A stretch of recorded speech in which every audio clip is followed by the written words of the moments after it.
Yeah, we are going to take, thank you very much, members of the press. As you can see, today we met in Naivasha. We were 173 members who managed to attend. We had apologies of our colleagues who traveled out of the country and a few others who had functions in their constituencies that were not able to come. The number was 37 of the people who gave their apologies. We also look forward to, in our next meeting, as like-minded leaders, that we are going to be over 250 members of parliament as we together work together to build this country and build bridges of friendship and towards development. So we'll take about 5 questions, if need be. If our statement was very clear, then we'll leave it there. Chemutai? Will you be attending other meetings that have been called for by the other individuals, yes, also by the BBI task force? And 2, who will be funding the meetings that you will be attending? Our statement is very clear. There is no parallel BBI rallies. There will be only one BBI rally at any given time. And like we said last week, we were in Mombasa in huge numbers, even if we were not recognized. Some of us were not given the opportunity to be recognized in that meeting, but we were there in large numbers.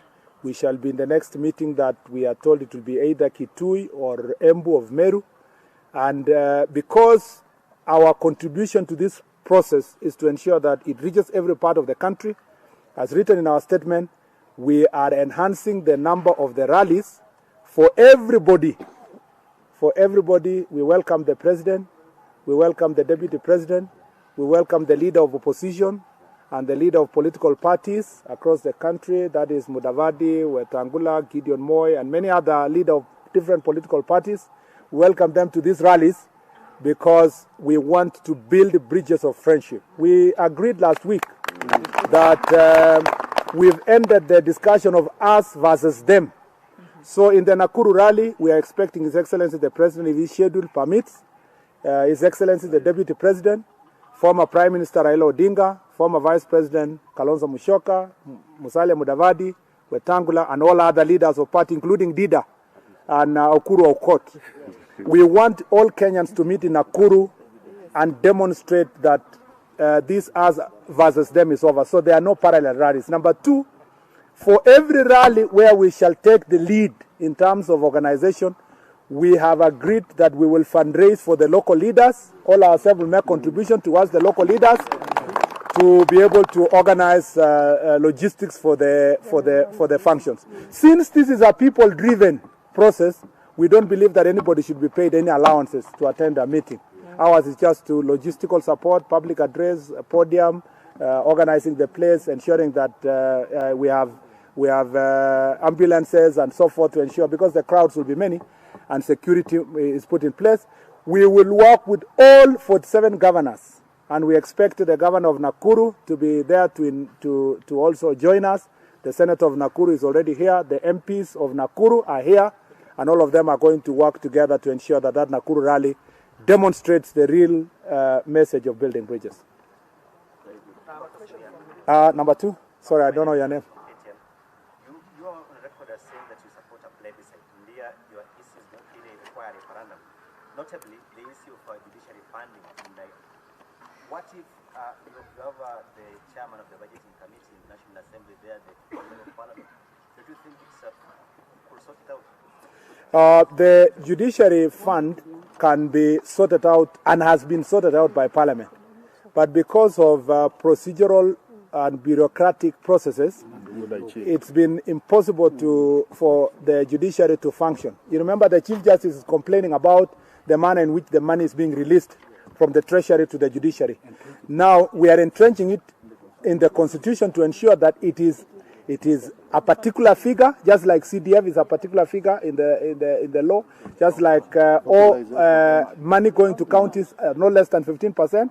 We are making it protected in law and automatically presented to the judiciary to manage their own resources without the situation where the Chief Justice has to beg for resources from the executive. And we are very concerned, very, very concerned that now it's becoming the stick and the carrot, that you have to do this for the judiciary to get this.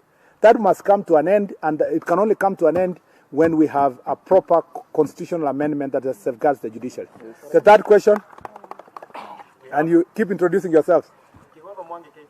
Okay. Now, you have attended several rallies that they seem to have been organized by other entities. They have been hostile. There are those who feel that if you organize them in your stronghold, they might be countered for what they have done either in Mombasa and Kisii. What is the message that you are sending to them? Correct. That's a very good question. That's a very good question. We actually, one of the reasons why we decided that we must bring to an end this idea of some group going for a rally, another group not going for a rally, is because we realized it was not achieving the objective of uniting the country. It was counterproductive. To that end, we said we will go to those rallies. I remember all of us who went to Mombasa rally, even though Moses Kuria, Mheshimiwa Ali and Aisha were denied an opportunity to speak. But at least they sat there and listened like any other citizen, despite all the humiliation that went place. But that was a step. Mombasa was a step. Because some people, we had to take a bold step, you know, for the sake of the country, to try to bridge the gap that people were trying to politicize that process. For us, for every rally we will organize, we will make sure that every shade of opinion and every leader from different political parties and every place will not only speak, but they will have also a right to speak their mind without being forced to sing a particular recital before you can say your point. So everybody, in fact, if you come to Jubilee, where Jubilee got more votes, we will make sure that if you come from ODM, you have a right to say, I am an ODM member, I support my party, but I have these views about Kenya. Yes. We will not orchestrate or a situation where we'll force anybody to sing the tune of our party leader or our deputy party leader for them to get an opportunity to speak. We will make sure that every opinion is shaped.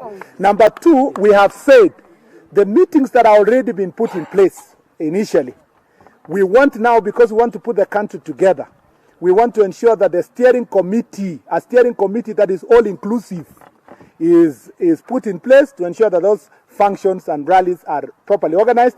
We also invite our friends to join a small committee we will put in place that will organize the Nakuru rally and subsequent rallies so that they will be known as versus them. It will be our all-inclusive rallies. Citizen Boda Boda will speak.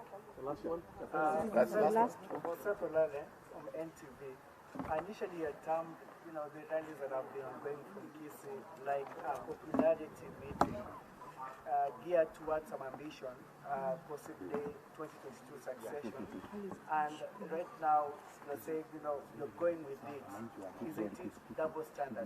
Thank you. This is a popularity meeting aimed towards achieving some political agenda.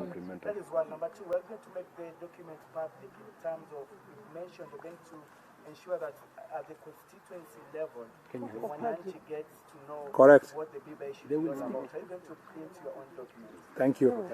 We are made aware that there is finances that were given to the team that is working on the BBI report. Resources are public resources, taxpayer money. We want the RG committee, once it is constituted, to quickly avail resources to all the chiefs across the country and the assistant chiefs for those documents to be distributed to every citizen of this republic.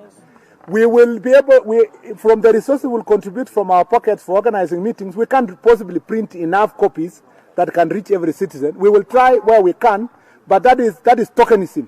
What we want to ensure is that all copies are printed with the resources that have been expended for this process.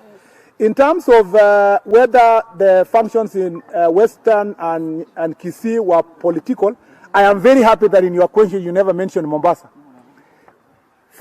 Once we attended the Mombasa meeting, if you notice something about Mombasa, our presence as Jubilee leaders and people who have ideas across the board changed the narrative, and you remember Mombasa was only about issues. In fact, the 2 or 3 MPs who wanted to introduce personality issues were actually made even our friends in ODM uncomfortable, because we who believe in issues have come to return the river to its course.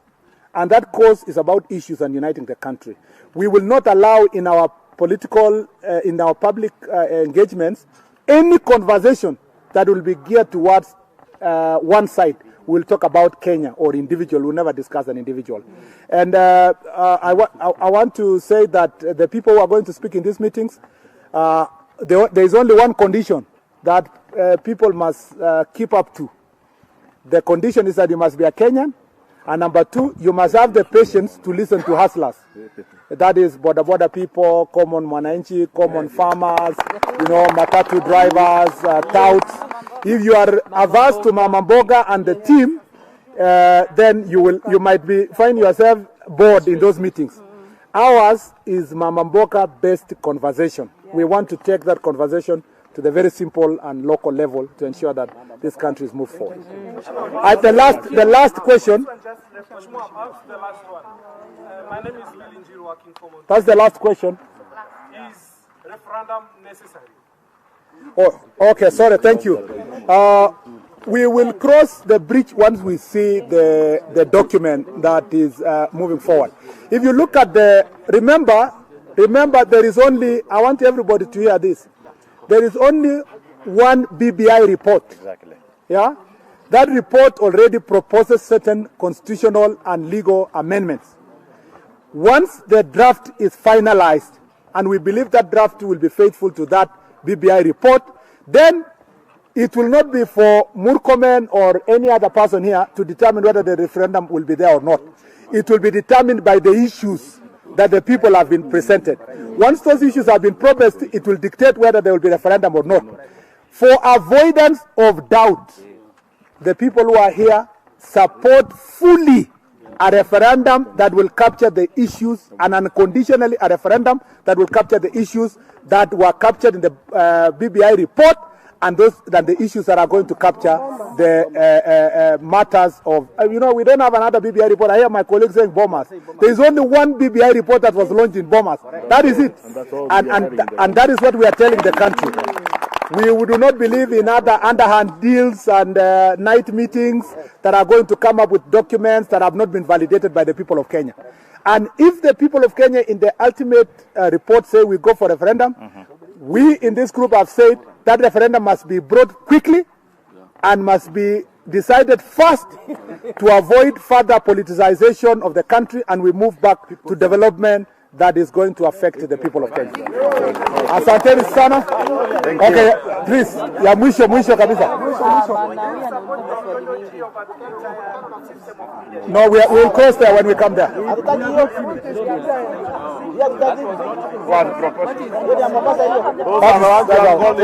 Thank you.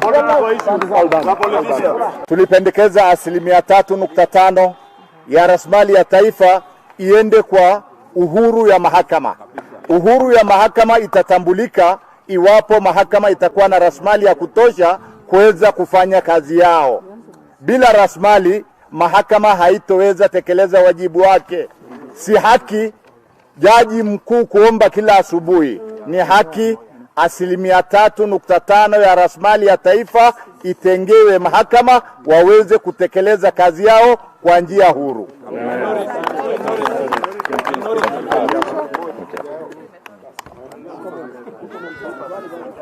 Five questions.